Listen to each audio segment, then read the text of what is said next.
আসসালামু আলাইকুম প্রিয় দর্শক, আপনারা এই মুহূর্তে আমি আছি মালয়েশিয়ার রাবার বাগানে। এই হলো রাবার গাছ।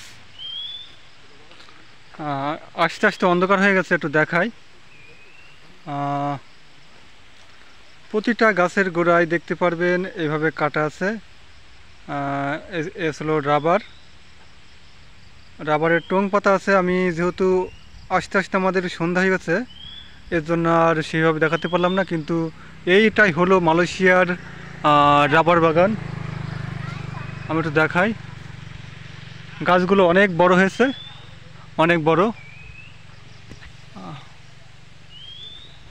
গাছ। কিন্তু আমাদের দেশের আকাশমণি গাছ আছে, ওই গাছের মতনই লম্বা লম্বা লাগতেছে, অনেক লম্বা গাছগুলো। ওই পাশে একটা কুড়ে ঘর আছে, ছোট্ট একটা কুড়ে ঘর আছে পাহারা দেওয়ার জন্য সম্ভবত। আর নিচে লাভলে বোঝানো যেত, তাহলে আমি এখন অন্ধকার হয়ে গেছে, এখন লাভবো না।